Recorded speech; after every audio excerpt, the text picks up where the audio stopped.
I'd like to move to the next segment, Red Lines, Israel and Iran. Would either of you, and you'll have 2 minutes, and President Obama, you have the first go at this one. Would either of you be willing to declare that an attack on Israel is an attack on the United States, which of course is the same promise that we give to our close allies like Japan? And if you made such a declaration, would not that deter Iran? It's certainly deterred the Soviet Union for a long, long time when we made that promise to our allies. Mr. President. Well, first of all, Israel is a true friend. It is our greatest ally in the region. And if Israel is attacked, America will stand with Israel. I've made that clear throughout my presidency. So you're saying we've already made that declaration? I will stand with Israel if they are attacked. And this is the reason why, working with Israel, we have created the strongest military and intelligence cooperation between our 2 countries in history. In fact, this week, we'll be carrying out the largest military exercise with Israel in history, this very week. But to the issue of Iran, as long as I'm President of the United States, Iran will not get a nuclear weapon. I made that clear when I came into office. We then organized the strongest coalition and the strongest sanctions against Iran in history, and it is crippling their economy. Their currency has dropped 80%. Their oil production has plunged to the lowest level since they were fighting a war with Iraq 20 years ago. So their economy is in a shambles. And the reason we did this is because a nuclear Iran is a threat to our national security, and it's a threat to Israel's national security. We cannot afford to have a nuclear arms race in the most volatile region of the world. Iran's a state sponsor of terrorism, and for them to be able to provide nuclear technology to non-state actors, that's unacceptable. And they have said that they want to see Israel wiped off the map.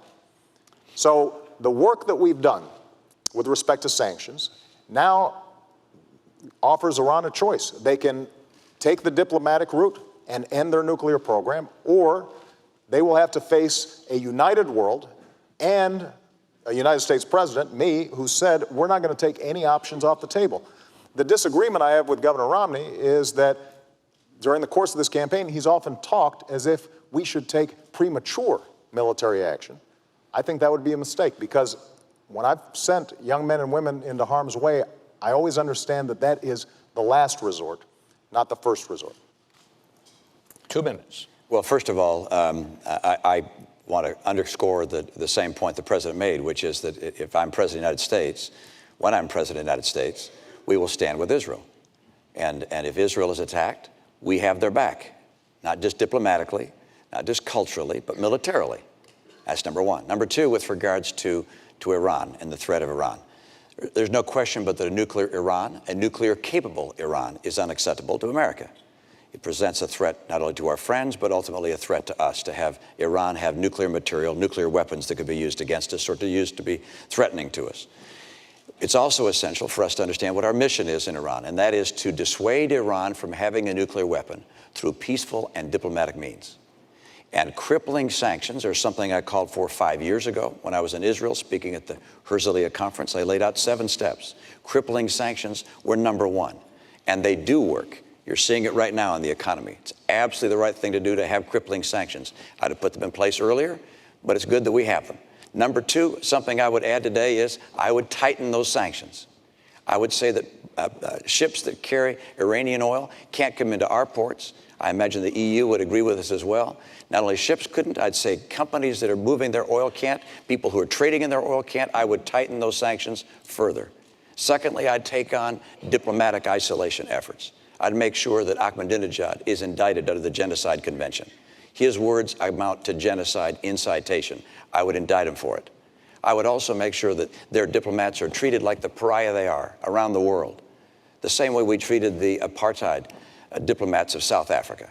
We need to increase pressure time and time again on Iran, because anything other than a solution to this which stops this nuclear folly of theirs is unacceptable to America.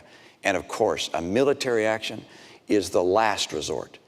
It is something one would only consider if all of the other avenues had been tried to their full extent. Let me ask both of you. As you know, there are reports that Iran and the United States, as part of an international group, have agreed in principle to talks about Iran's nuclear program. What is the deal, if there are such talks? What is the deal that you would accept, Mr. President? Well, first of all, those are reports in the newspaper. They are not true. But our goal is to get Iran to recognize it needs to give up its nuclear program and abide by the UN resolutions that have been in place, because they have the opportunity to re-enter the community of nations. And we would welcome that. There are people in Iran who have the same aspirations as people all around the world for a better life. And we hope that their leadership takes the right decision. But the deal we'll accept is they end their nuclear program. It's very straightforward. And I'm glad that Governor Romney agrees with the steps that we're taking. There have been times, Governor, frankly, during the course of this campaign where it sounded like you thought that you'd do the same things we did, but you'd say them louder, and somehow that would make a difference. And it turns out that the work involved in setting up these crippling sanctions is painstaking. It's meticulous. We started from the day we got into office, and the reason it was so important, and this is a testament to how we've restored American credibility and strength around the world, is we had to make sure that all the countries participated, even countries like Russia and China. Because if it's just us that are imposing sanctions, we've had sanctions in place for a long time. It's because we got everybody to agree that Iran is seeing so much pressure. And we've got to maintain that pressure. There is a deal to be had, and that is that they abide by the rules that have already been established. They convince the international community they are not pursuing a nuclear program. There are inspections that are very intrusive, but over time, what they can do is regain credibility. In the meantime, though, we're not going to let up the pressure until we have clear evidence that takes place. And one last thing, just to make this point. The clock is ticking.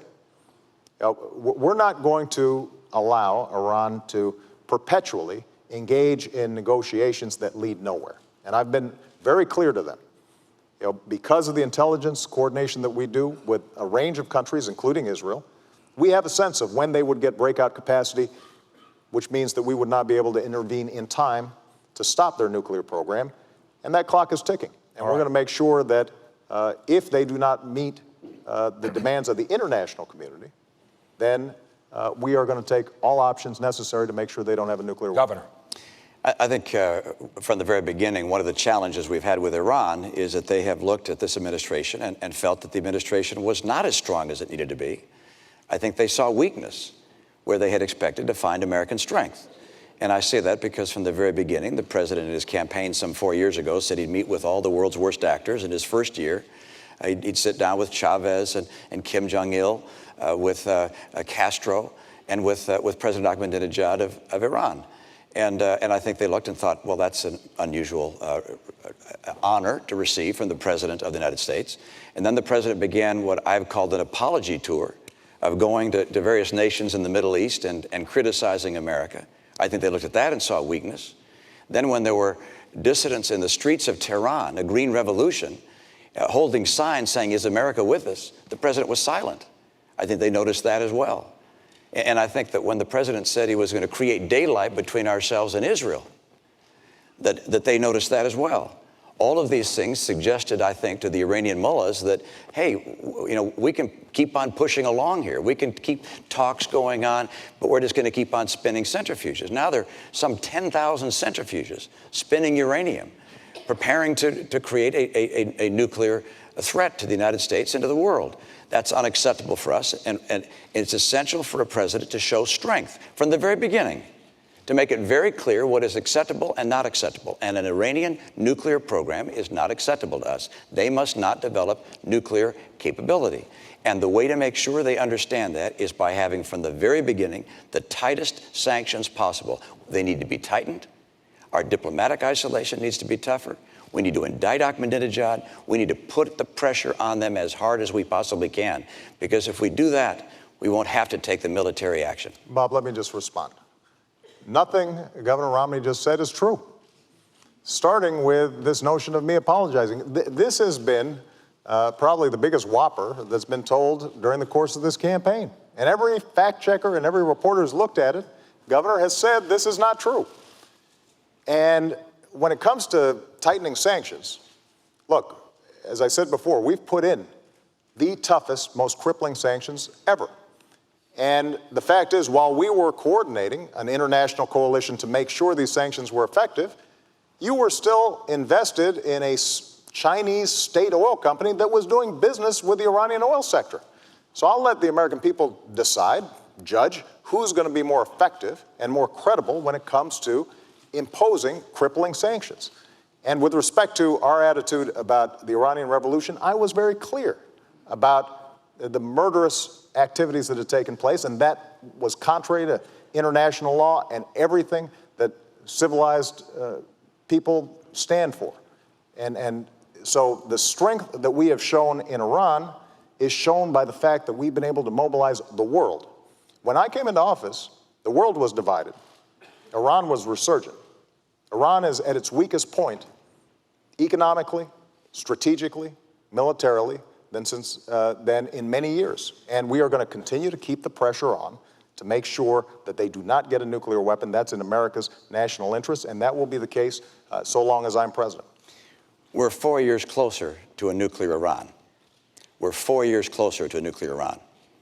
And we should not have wasted these 4 years to the extent they've continued to be able to spin these centrifuges and get that much closer. That's number one. Number two, Mr. President, the reason I call it an apology tour is because you went to the Middle East and you flew to Egypt and to Saudi Arabia and to Turkey and Iraq.